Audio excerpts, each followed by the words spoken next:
आवाज मानदेशाचा। निसर्गाच्या अवकृपेमुळे मान तालुका दुष्काळी म्हणून नक्कीच मागासलेला असला तरी या तालुक्यातील तरुणांनी जिद्द, चिकाटी आणि संघर्षाच्या जोरावर संपूर्ण महाराष्ट्रभर बुद्धिवादी तालुका अशी नवी ओळख निर्माण झाली आहे, असे प्रतिपादन सातारा जिल्हा मध्यवर्ती सहकारी बँकेचे उपाध्यक्ष अनिल देसाई यांनी केले आहे। डंगिरेवाडी येथील कुमारी सोनल सूर्यवंशी यांची उपजिल्हाधिकारी पदी निवड झाल्याबद्दल आणि त्याचबरोबर कुमारी संस्कृती मोरे हिची चीनमध्ये चेस कॉम्पिटिशन मध्ये चॅम्पियनशिप मिळाल्याबद्दल सातारा जिल्हा मध्यवर्ती बँकेचे उपाध्यक्ष माननीय अनिल भाऊ देसाई यांच्या हस्ते सत्कार करण्यात आला।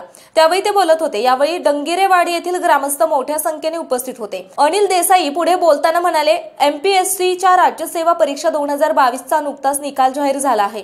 महाराष्ट्रात कायम पाणी, चारा आणि अन्नधान्य याचा दुष्काळी शिक्का असलेल्या मान तालुक्यातील शेकडो नररत्नांनी या दुष्काळी परिस्थितीवर मात करत शिक्षण क्षेत्रात अटकेपार झेंडा फडकवत राज्यात तसेच राज्याबाहेर मानच्या मातीचा शिक्षणातून सुगंध पसरवणाऱ्या अधिकाऱ्यांमध्ये पुन्हा एकदा मानच्या चौघांनी एमपीएससी मध्ये चौकार मारला आहे। यामध्ये वरकुटे मलवडी येथील एनटीसी मध्ये हनुमंत बनगर यांनी एनटीक मधून महाराष्ट्रात पहिल्या क्रमांकाचे यश मिळाले, तर डंगिरेवाडी येथील सोनल सूर्यवंशी या दोघांना उपजिल्हाधिकारी, तर मसवडच्या रोहन तावरे आणि वरकुटे मलवडीच्या हर्षवर्धन माने या दोघांनी वर्ग 1 चे अधिकारी या पदावर आपली मोहर लावल्याने या चौघांचेही अनिल देसाई यांनी अभिनंदन केले।